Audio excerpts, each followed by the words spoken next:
Everyone knows Mary as the mother of Jesus, but hardly anyone knows the story of her last days on earth. The Bible falls almost completely silent about the rest of her life after the crucifixion. Behind me, you can see the Mount of Olives. Below us lies the Kidron Valley. Through this valley, we are now walking to an ancient church. There, at the foot of the Mount of Olives, a staircase leads deep down to a 2,000-year-old mystery. Come with me. I will show you the tomb of the Mother of God, a place you will not forget.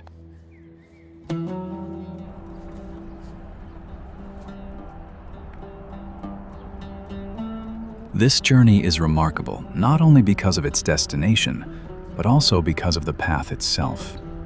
It leads through some of the most historic ground in Jerusalem. We walk along the eastern wall of the Old City, down into the Kidron Valley, past the monumental tomb of Absalom, one of the most impressive ancient tombs in Jerusalem, and finally, beside Gethsemane, where the Basilica of the Agony recalls the night before the crucifixion. You will see all of this along the way, and all of it leads us toward one hidden place below the Mount of Olives, the tomb of Mary.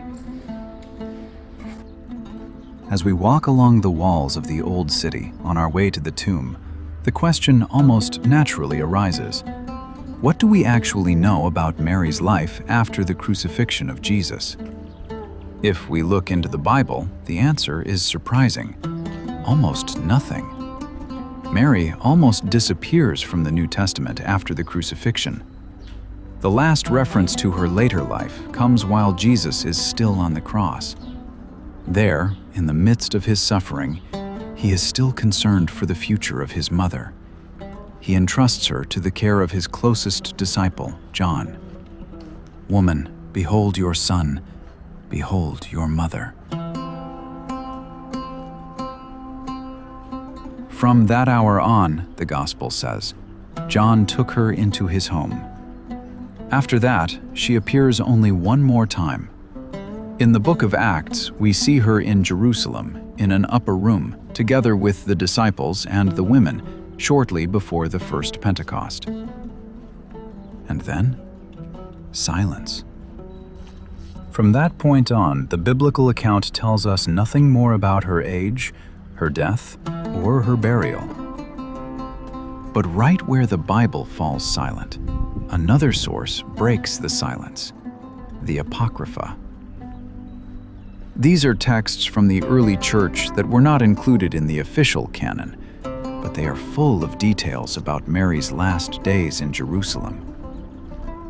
They report that Mary lived in Jerusalem until one day the angel Gabriel appeared to her again, the same angel who had once announced the birth of Jesus to her. He told her that her earthly life would end in 3 days. Mary had only one wish. She wanted the apostles with her one more time. At that time, the apostles were no longer all in Jerusalem. They had been scattered throughout the known world.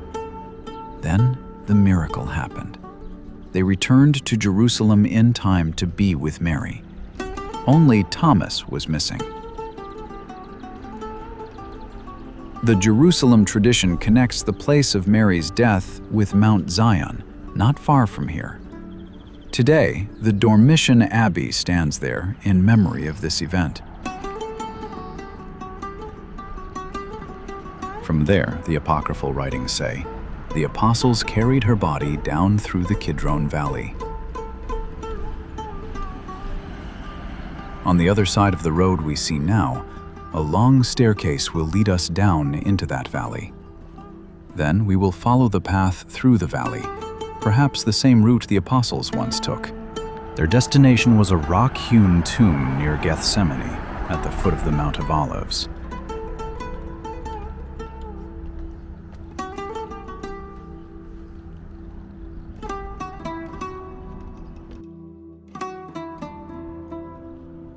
Above this venerated tomb, the church we are about to descend into was later built. But the story does not end with the burial.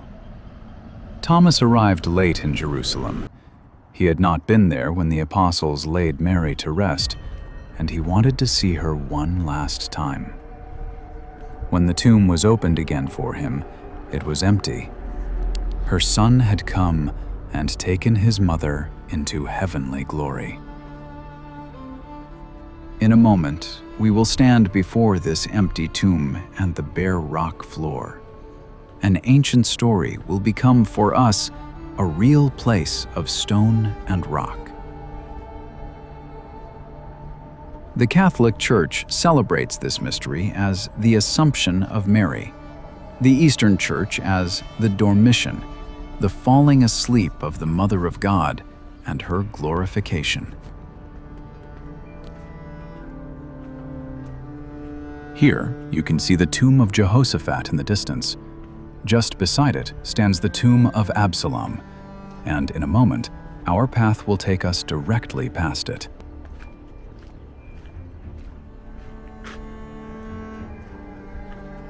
As we speak about the ancient veneration of Mary's tomb in Jerusalem, we should also mention that another tradition connects Mary's final years with Ephesus in today's Western Turkey.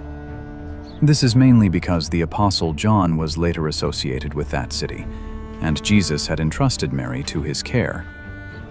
But here we are following the Jerusalem tradition, the one that leads us to this tomb near Gethsemane.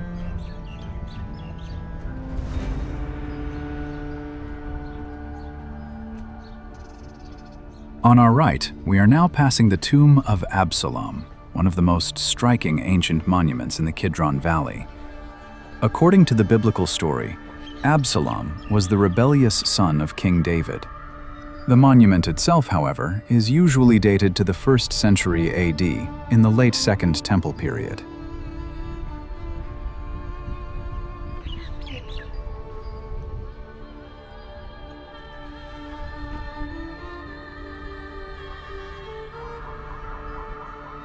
The written memory of Mary's tomb reaches far back. Already in the early Christian centuries, sources place it here near Gethsemane, in the Kidron Valley. In the 5th century, this memory takes clear historical shape. Juvenal, the bishop of Jerusalem, testified at the imperial court that Mary had been buried here, but that her tomb had been found empty. Not long afterward, Byzantine builders took an extraordinary step. They cut away the rock around the burial chamber until it stood as a freestanding block in the center of the church. In this way, a deliberate parallel was created to the tomb of Christ in the Church of the Holy Sepulchre.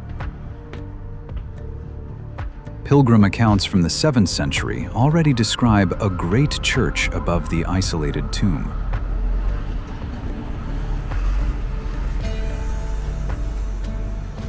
We are about to reach a church that does not rise before us, but opens beneath us.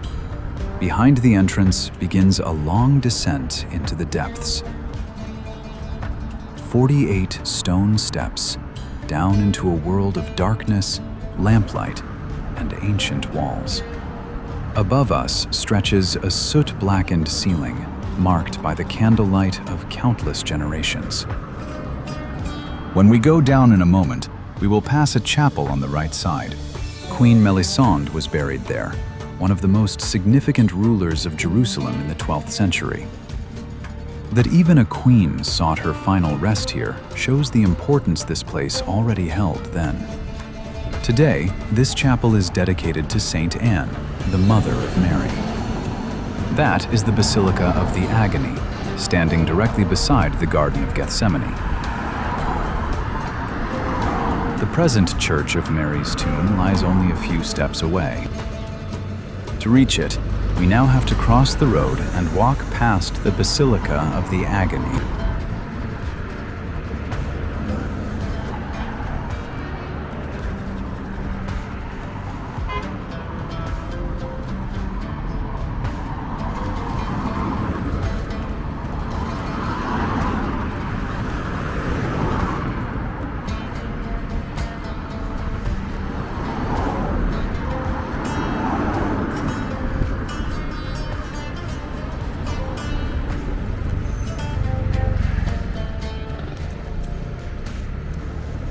The tomb that we will see in just a few moments lies inside a small shrine so low that one must bend down to enter.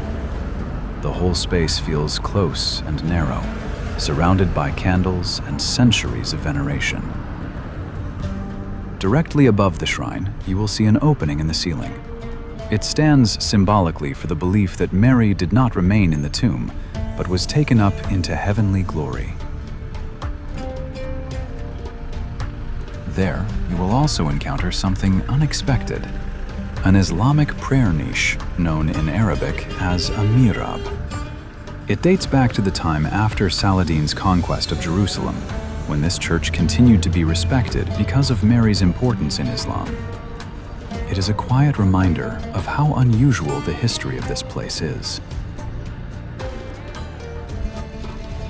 We have arrived.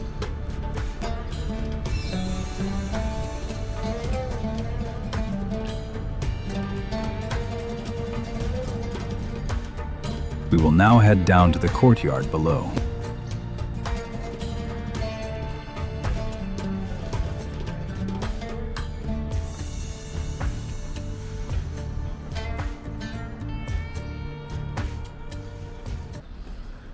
This is the entrance to the tomb of the Mother of God.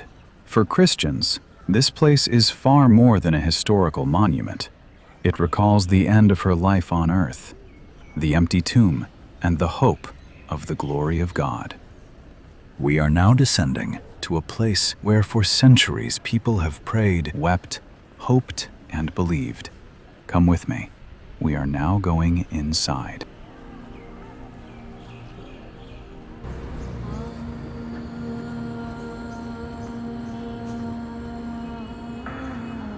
The 48 steps leading down.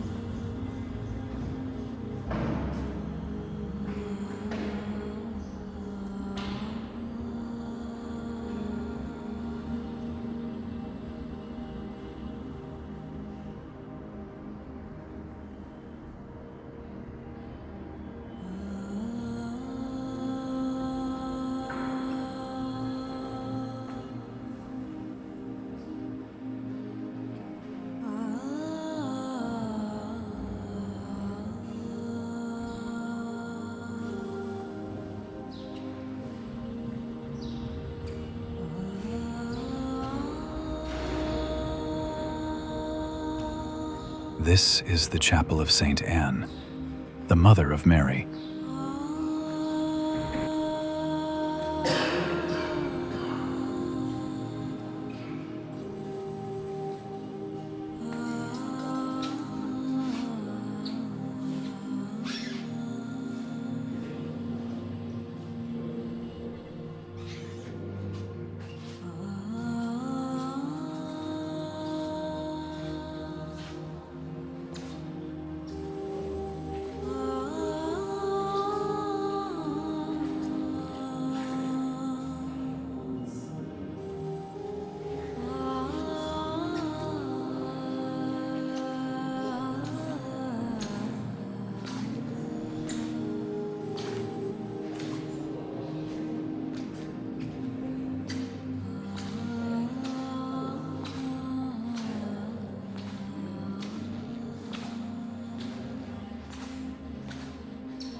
Here is the shrine of the tomb.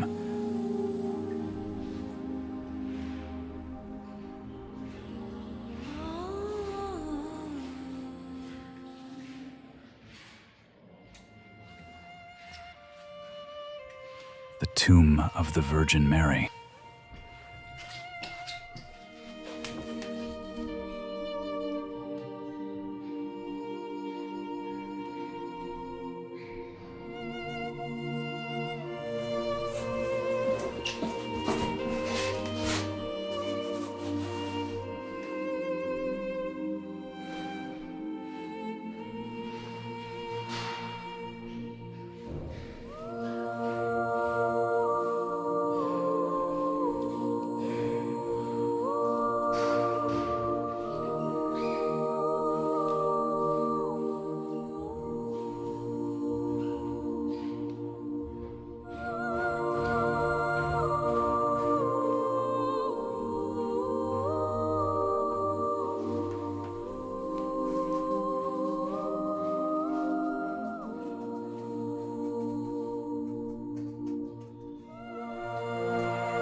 a place like this stays with you. Here it becomes tangible that history and faith are not opposites, but have touched one another at this tomb for almost 2,000 years. If you enjoyed this journey, I would be grateful for a like and a subscription. That way, you can join the next discoveries here in Jerusalem. Thank you for coming with me. Until next time.